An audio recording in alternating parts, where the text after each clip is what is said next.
Fresh off of a college football playoff appearance in 2025, the Oklahoma Sooners return to the field in 2026. Year two of the Ben Arbuckle, John Mateer era begins as Oklahoma. Is it back to the college football playoff? And did Brent Venables' seat cool off for just a little bit as we preview the Sooners for the 2026 college football season? Hello, everyone. I'm Lucas Hill here with the Southern Sports Scene. Thank you all for making us your first listen every day. Make sure you all do us a favor. Hit the like and share button down below. Make sure to subscribe as well and hit the bell notification so that you are notified every time we go live, post a new video or post a new short on the Southern Sports Scene. As always, we want to thank our proud friends and partners over at Frostbuddy. Going over to frostbuddy.com. Use code SSS15 to get 15% off your first purchase. Also, thank you to our friends at Check Nutrition. 20 grams of protein, 1 gram of fat, 1 gram of sugar for every cup of coffee that you mix together. Click the link below, get 10% off. And Eddie Radosevich, I said it wrong, didn't I? Radosevich. I've heard it said so many different ways that it doesn't even matter to me. We're all good. How's it going, man? Good to see you, Eddie, with Inside Sooners. Look, a lot to talk about today. Kind of an somewhat expected season for Oklahoma, in my opinion, this past year. I knew that offensively you were going to improve tenfold. I thought the quarterback situation was a lot better. You get a proven play caller in Ben Arbuckle. Just kind of talk to me about how those two kind of gelled together throughout the majority of the season this past year and what you've seen from them throughout this past spring. Yeah, so, going into 2025, the bar was set so low coming off of 2024 and what they were offensively that they didn't have to be that much better. It certainly got off to a great start, had the win over Michigan. And, I think you were 3-4 weeks into the season and everybody was talking about, is John Mateer going to be in New York City at the end of the season? Obviously had the thumb injury against Auburn, and then that's where things kind of took a turn. It was kind of like everything was like separated into like a third of the season. That middle third for Oklahoma, starting with, kind of the Texas game really down in Dallas, certainly didn't go well. The offense wasn't that great. They got better each week, but they had an inability to run the football. And, I think that was something that they tried to look at during the spring. Obviously, the offensive line coming back, for the most part, had to kind of learn on or kind of go through the doldrums of throwing some true freshmen out there a year ago, and Michael Fasusi, Ryan Foje. All of those guys are back. In fact, the number I have it written down here is Oklahoma will return 59.4% of their snaps next season. You add in a Marion Harris coming in that's going to end up starting at right tackle for Oklahoma, coming in from Arkansas. That number jumps all the way up to 74.4%, which would be number 2 in the SEC. So I think like that just in and of itself is a good find for Oklahoma and John Mateer. And then, they went out and they got some guys out in the portal. Trell Harris coming in from Virginia. He didn't do much during the spring, had a little bit of a cleanup procedure that they knew about before they brought him in, and Parker Livingston. So they went out, got some guys around him. I think when you look back at last year, they had Isaiah Satania. He had a breakout season for Oklahoma. He comes back this season with John Mateer. I think you could maybe call him their one going into the season, but the offense, it feels like, will take another step. And, I think a lot of people, and George Stoya, who works with me here at Soonerscoop.com, has wrote about it this spring for the most part. There's a lot of expectation that John Mateer is going to take a jump from year 1 to year 2 in the offense, just being the quarterback at Oklahoma. I think a lot of Oklahoma fans really kind of gravitate toward the idea of him having an improved season like you saw with Dylan Gabriel in his second season in Norman when they went 10-2. So it's kind of interesting. Like, I think that the Ben Arbuckle first year was a better step in the right direction, but at the same time, there were still some inefficiencies, and they had to get the tight end room situated, have Jason Witten now coaching the tight ends, which is still I think anybody in this part of the country growing up, you have a little bit of an affinity for the Dallas Cowboys. Certainly, if you're a football fan, you know about Jason Witten. So that's been kind of unique. They brought in Dalen McCullough to coach the running backs, coming in from Las Vegas, from the Raiders after a long extended stay with the Notre Dame, other colleges throughout his career. So it feels like coming out of spring, they think that this offense can be pretty good, and it's about replicating or duplicating what they were able to do a year ago on the defensive side, despite losing some guys to the draft. I think that there's some expectations. It's kind of funny too, that you look back at mid-October Oklahoma gets beat by Ole Miss, the conversation is around here in Norman where is Brent going to be able to survive? Over the next 30 days, not only did he survive, but they went on the road and they won in Knoxville, they won in Tuscaloosa. And I think that that kind of calmed the waters. Like if this ends up moving in the direction that I think Oklahoma fans hopes that it does, you're going to look back at those 30 days in November. And really it was basically about 20-ish days. They had a bye week in between Tuscaloosa and or Knoxville and Tuscaloosa that really kind of set the foundation for what's to come. And I think there's reason to have high expectations for Oklahoma going in 2026. When you compare this wide receiver class to where they were last year, is this the most deep wide receiver room in the SEC? Oh, I don't know about that. To be honest with you, don't do that to me.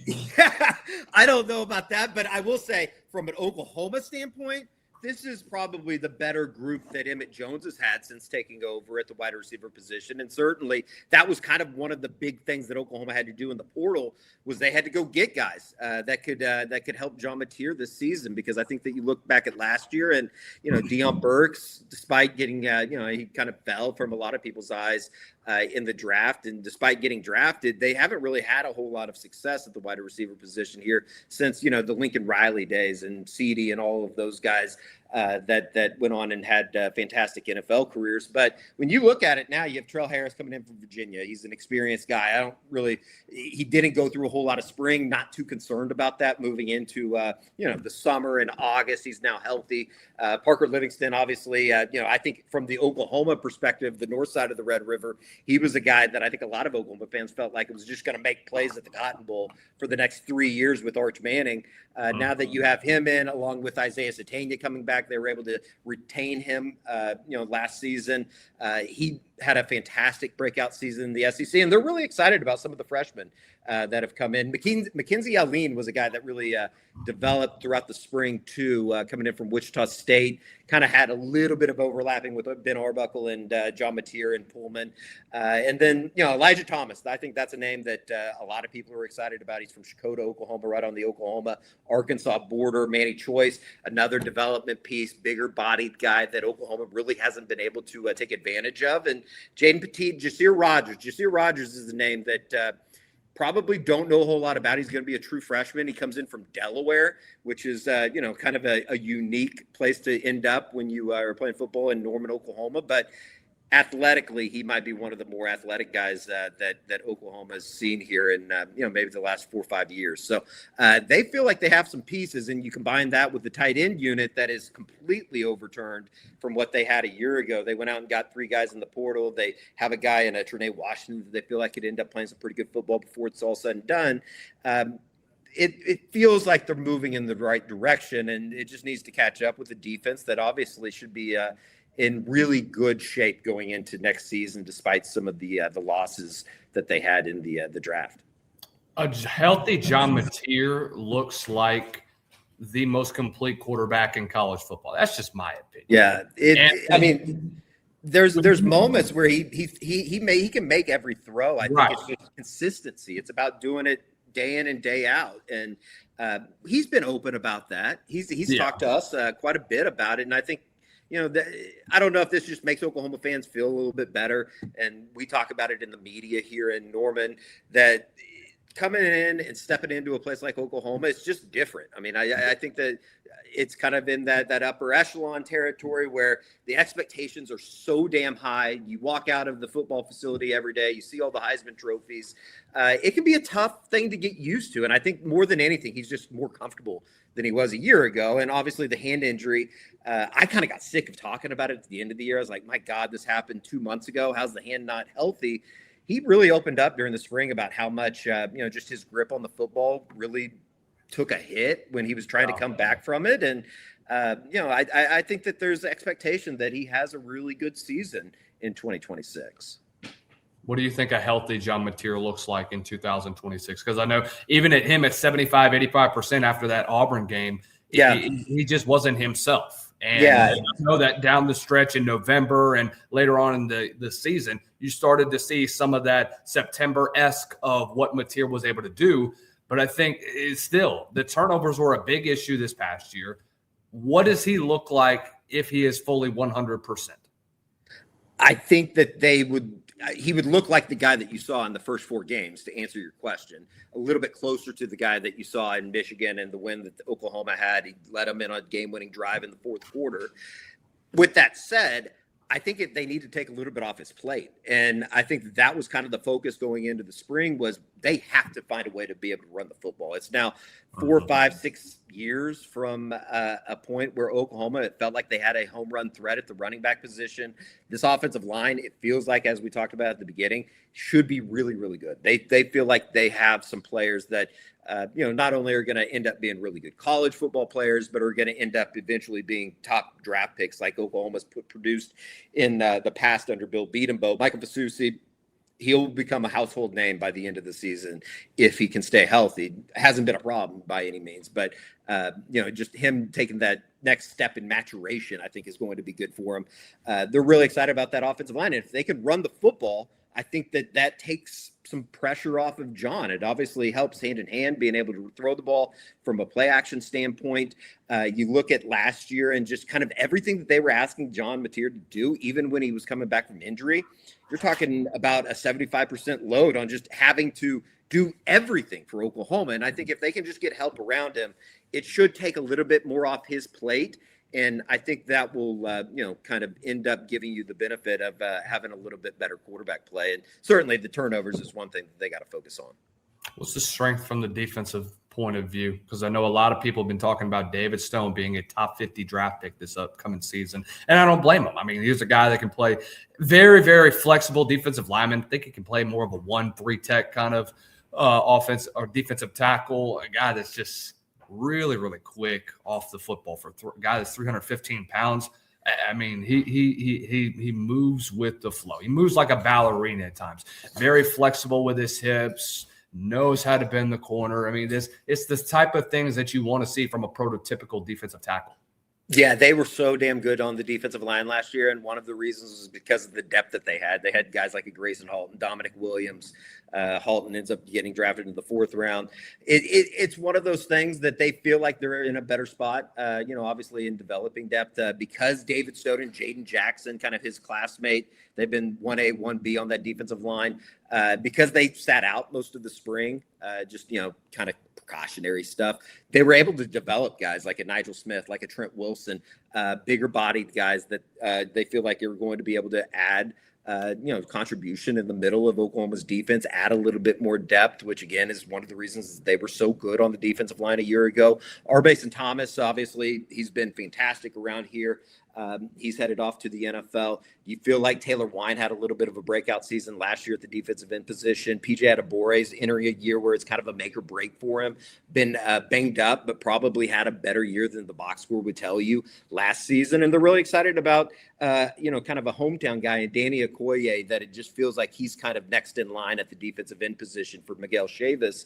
They feel like that's a pretty good group. And to say that, I think that getting Owen Heineke back and him winning his appeal with the NCAA or the court case that he won to get an extra year of eligibility, you bring him back alongside Cole Sullivan coming in from Michigan, that they feel like is going to be a fantastic player in this defense. It's probably tempered expectations just in terms of learning everything that Brent Venables asks you to do at the linebacker position. But because Owen Heineke's coming back, you can maybe move him out to the cheetah position, have a little bit of flexibility, as well as Kip Lewis, who's coming back and just seems to be around the football, play in and play out. He's just a football grinder guy, just a guy that it feels like he's already had success, but you just feel like in Brent Venables' defense, he's a perfect fit for what they're trying to do. So I would say maybe the linebacker position before Owen Heineke got his news, you were kind of worried about the depth and if they were going to be able to, send it too deep out there. But with him coming back, he kind of just calms everything. And he started the last 5 games last year. He's certainly a captain when it comes to